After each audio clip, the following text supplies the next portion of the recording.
Shalom Bapak Ibu yang terkasih dalam nama Tuhan Yesus Kristus. Kembali lagi ya terjadi hal-hal yang tidak sebenarnya harus terjadi di negara kita. Karena sudah berulang terjadi dan sekarang terjadi lagi gitu. Ada apa itu? Ya kalau kemarin kita lihat ada terjadi usaha untuk penutupan lapak babi. Hanya karena mereka mau puasa, terutama umat tetangga kita yaitu yang beragama Islam. Yang kedua, soal penutupan atau pelarangan pendirian rumah ibadah lagi. Itu terjadi lagi. Nah, dalam video ini ada beberapa video, jadi pastikan kalian tonton sampai selesai supaya kalian dapat letak video yang saya maksud. Karena ada beragam video yang kita reaction. Langsung aja kita ke video-videonya. Oknum ormas agama, tertibkan lapak penjualan daging babi, atau kami yang lakukan sendiri. Lalu dibalas sama pedagang. Begitu mereka aksi, akan kami tangkap pakai keranjang babi. Kepada para pedagang babi di Medan, terutama yang jualan di badan jalan, tolong adab diutamakan.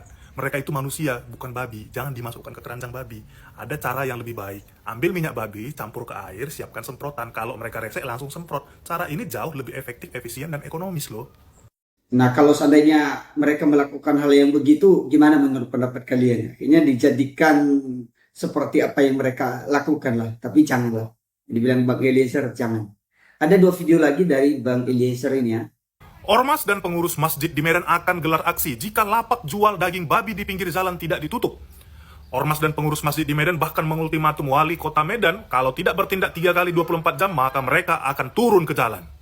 Yang berjualan daging ayam, sapi, kambing, marmut, unta tidak dipermasalahkan. Yang masalah hanya yang jual daging babi. Padahal konsumennya bukan mereka. Dan kalau udah niat mereka bisa ambil jalan alternatif untuk menghindari si babi. Tapi memang daging babi godaannya sebesar itu. Sampai-sampai membuat orang resah dan pengen demo. Ini kemarin yang saya sudah reaction dalam video sebelumnya, kalian bisa nonton, ada di sebelah kanan bawah ini, ada di sebelah kiri atas. Kalian bisa lihat videonya, full saya reaction. Ya, menurut saya ini adalah bagian dari intoleran juga. Kenapa? Karena mereka hanya takut dengan babi. Apa salahnya emangnya kalau orang jualan, cari cuan, cari penghasilan untuk biaya hidup, biaya sekolah anak, ya untuk kelangsungan hidup mereka.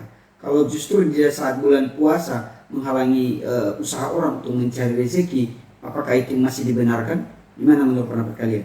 Kita lanjut.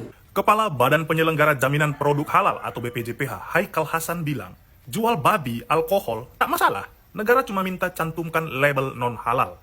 Izinkan saya bertanya dengan nada sangat lemah lembut. Standar untuk produk halal atau non-halal itu berdasarkan apa? Berdasarkan agama mayoritas. Karena terus terang saja, bagi mereka yang mengkonsumsi daging babi ataupun alkohol, alkohol itu dan daging babi itu halal loh. Masa iya makanan atau minuman yang bagi mereka itu halal malah diberikan label non-halal? Dan lagi, urus logonya ini gratis kan? Harusnya nggak usah dikasih non halal, karena memang itu bukan non halal. Emang halal menurut orang Kristen, halal menurut orang Kristen. Yang kedua, kan selama ini kan memang kalau ada logo halal ya udah, kalau nggak halal ya bagi orang Kristen, orang non Kristen atau orang Islam yang nggak makan babi contohnya, ya udah dong, nggak usah datang ke tempat itu kalau memang tahu gitu loh. Atau kalau nggak ada logo halal ya itu aja, atau tanya dulu. Sudah, nggak ngapain ribet-ribet supaya ada logo non halal gitu, atau jangan-jangan supaya ada cuannya gitu loh, supaya nanti urusnya pakai duit lagi. Gimana menurut pendapat kalian? Aksi penolakan terhadap kebebasan beribadah kembali terjadi di Indonesia. Kali ini dialami Jemaat Gereja Bethel Indonesia atau GBI Pasar Baru di kawasan Tanjung Sari, Jambi pada 15 Februari 2026. Sejumlah pihak memasang spanduk penolakan bertuliskan menolak keras pembangunan gereja di lingkungan Tanjung Sari. Spanduk tersebut dipasang di atas lahan bekas gedung Citra Nusantara School yang direncanakan menjadi lokasi pembangunan gereja. Gembala Sidang Pendeta Nikodemus C. menegaskan pihak gereja nggak melakukan pembangunan sepihak. By the way nih, Gembala Sidang itu pendeta atau pemimpin utama di sebuah gereja yang membimbing dan bertanggung jawab atas jemaatnya. Gereja telah melakukan sosialisasi ke warga sekitar dan sedang memproses persetujuan bangunan gedung atau PBG sesuai ketentuan. Pemasangan spanduk dinilai sebagai bentuk tekanan sosial yang berpotensi intimidatif. Pihak gereja berharap dapat beribadah dengan tenang sebagaimana dijamin dalam sistem hukum Indonesia. Ketua Umum Badan Kerjasama Gereja dan Lembaga Kristen Indonesia, Pendeta Ferdinand Wati, meminta pemerintah daerah, Kementerian Agama, FKUB, dan aparat keamanan mengawal proses perizinan. Ia tegasin bahwa hak beribadah bukan pemberian mayoritas, tapi hak konstitusional setiap warga negara. Kasus di Jambi ini bukan yang pertama. Pada 27 September 2018, Pemkot Jambi menyegel 3 rumah ibadah di Kelurahan Kenali Besar, Kota Jambi. 3 gereja itu antara lain Huria Kristen Indonesia atau HKI, Gereja Metodis Indonesia atau GMI, dan Gereja Sidang Jemaat Allah atau GSJA. Alasannya, 3 gereja ini dianggap belum punya izin mendirikan bangunan atau IMB oleh pemerintah setempat. Walaupun jemaat sudah lama berkegiatan di sana. Januari 2020, aparat mengamankan individu terkait penyebaran ajaran keagamaan tertentu. Secara nasional, data nunjukin pola yang konsisten, yakni sebagian besar kasus bukan berawal dari larangan eksplisit negara, melainkan dari tekanan sosial di tingkat lokal yang kemudian dilegitimasi melalui alasan administratif, terutama soal izin. Kontras mencatat 32 peristiwa pelanggaran kebebasan beragama periode Desember 2024 sampai November 2025. Rinciannya termasuk 14 pelarangan ibadah dan 6 penolakan pembangunan rumah ibadah. Terdapat pula perusakan, penyegelan, intimidasi, persekusi, hingga diskriminasi. Setara institut sepanjang 2025 mencatat sekitar 183 gangguan kebebasan beragama atau berkeyakinan. Komnas Perempuan mendokumentasikan sedikitnya 8 kasus intoleransi pada tahun yang sama. Data ini menunjukkan persoalan bukan insidental, melainkan sistemik dan berulang. Banyak kasus berawal dari tekanan sosial di tingkat lokal, bukan larangan eksplisit pemerintah pusat. Tekanan tersebut sering dilegitimasi melalui alasan administratif, terutama soal izin pendirian rumah ibadah. Salah satu regulasi yang kerap menjadi rujukan adalah Surat Keputusan Bersama atau SKB 2 Menteri tahun 2006. Aturan ini mensyaratkan dukungan administratif, termasuk daftar pengguna dan dukungan warga sekitar. Di lapangan, ketentuan dukungan warga sering dipahami sebagai hak mayoritas untuk mengizinkan atau menolak. Padahal secara normatif, aturan itu dimaksudkan sebagai mekanisme ketertiban administratif, bukan instrumen veto sosial. Problemnya, syarat numerik sulit dipenuhi kelompok minoritas di lingkungan homogen. Celah inilah yang membuka ruang negosiasi sosial yang tidak setara. Pemerintah daerah kerap memilih opsi menunda atau tidak memproses izin demi menjaga stabilitas. Akibatnya, hak konstitusional bisa tereduksi oleh pertimbangan keamanan jangka pendek. Secara hukum, Pasal 28E ayat 1 dan 2 serta Pasal 29 ayat 2 UUD 1945 menjamin kebebasan memeluk agama dan beribadat. Jaminan tersebut bersifat fundamental dan tidak bergantung pada persetujuan kelompok lain. Dalam hierarki peraturan perundang-undangan, konstitusi berada di atas peraturan menteri. Ketika praktik administratif menghambat ibadah, terjadi ketegangan antara norma konstitusi dan implementasi di lapangan. Selama regulasi teknis multitafsir dan perlindungan terhadap minoritas lemah, pola pelarangan berpotensi terus berulang-ulang. Penyelesaian harus menyentuh 2 aspek sekaligus, evaluasi regulasi dan penguatan keberanian pemerintah daerah menegakkan hak konstitusional. Tanpa pembenahan struktural, kebebasan beragama akan tetap kuat secara normatif namun rapuh secara operasional. Kebebasan beribadah bukan isu mayoritas atau minoritas, melainkan soal konsistensi negara hukum. Menjaga keberagaman berarti menempatkan konstitusi sebagai fondasi bersama, bukan tunduk pada tekanan sosial sesaat. Yuk selalu rawat keberagaman di Indonesia. Nah, kalian sudah dengar sendiri ya penjelasan dari admin atau dari gerakan Peace ID tadi ya. Itu sudah sangat jelas gitu loh. Itu sudah bagian dari intoleransi. Hanya karena nanti dianggap bahwa mereka resah, isinya tidak ada. Itu namanya semua intoleransi berkedok isi.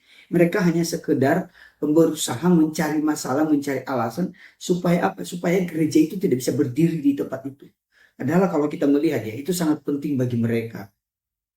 Jadi mereka mungkin ada jemaat di situ ya, kalau nggak ibadah di rumah. Nah, masalahnya sekarang ibadah di rumah juga dilarang. Nah, gimana menurut pendapat kalian? Makanya ini miris. Negara ini kalau nggak ditindaklanjuti oleh pihak pemerintah secara tegas, ini terus terjadi gitu loh di mana-mana. Kita lanjut. Penjual babi panggang, alkohol, kata si Haikal Hasan harus punya yang namanya sertifikat non-halal. Mari kita dengarkan cuplikan suara daripada Bapak yang kepintaran ini ya. Penjualan babi panggang, alkohol, itu nggak ada masalah sebenarnya. Ya emang gak ada masalah kan, yang bermasalah itu dia. Yang punya penyakit hati itu ya dia. Negara cuma minta mencantumkan bahwa itu non halal, itu saja. Katanya negara meminta ya, negara meminta, negara mana? Negara mana yang meminta Bapak Haikal Hasan? Ini sudah presiden ke-8, Indonesia merdeka sudah 80 tahun. Tahun ini 81 tahun. Baru Anda yang bilang kalau daging babi, BPK sama alkohol perlu yang namanya sertifikat non halal.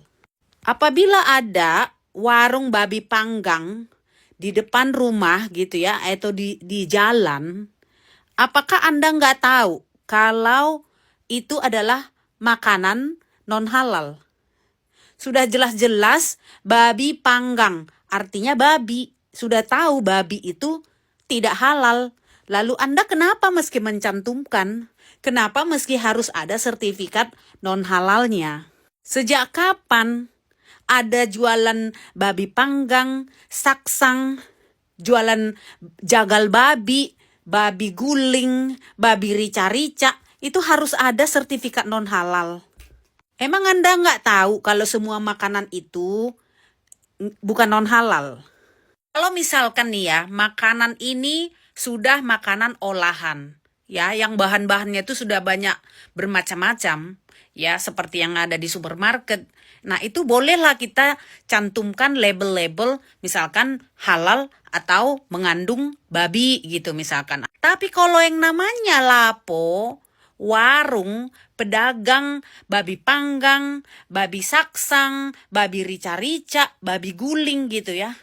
Kenapa meski ada logo non halal itu? Karena yang masuk ke situ itu udah pasti orang-orang non-Islam. Nggak mungkin kan orang Islam datang ke lapo, nggak mungkin kan orang Islam datang ke warung babi guling. Bapak ini sebenarnya mau dagang stiker ya, mau stiker halal dan non halal tadi, mau dagang. Kurang uang masuknya, atau pengen banget gitu dapat kucuran dana dari pusat dengan program bullshit Bapak itu ya. Terus ini kayaknya ini mau mempersulit orang-orang yang mau dagang makanan-makanan non halal tadi. Jadi supaya dia harus meminta dulu stikernya sama si Haikal Hasan ini. Biar stikernya itu dijual dulu. Kalau nggak dijual lu nggak boleh buka warung. Itu tujuannya ini, ngerecokin usaha orang ini tujuannya nih. Aneh ini ya, program-program bodoh programnya ini.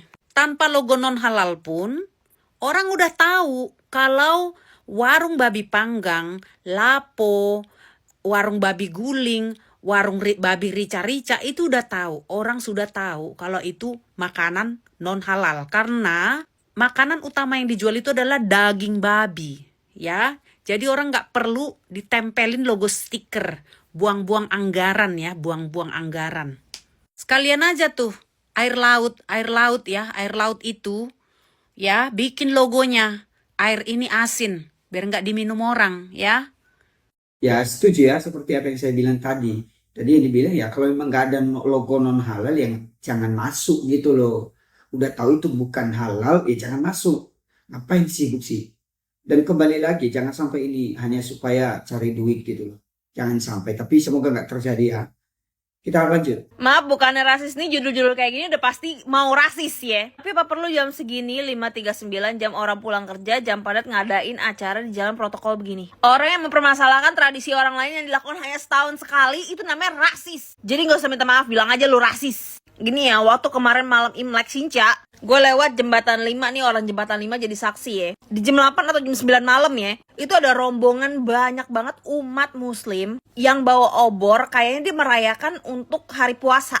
Dan gue lewat dan jujur gak terlalu macet, tapi lumayan ya. Gue gak apa-apa memaklumi, namanya setahun sekali ya mereka mau merayakan begitu, gak apa-apa. Kalau yang tiap Jumat tutup jalan aja gue gak apa-apa. Intinya bisa menghormati tradisi masing-masing, udah itu aja. Orang cuma setahun sekali aja dikomenin.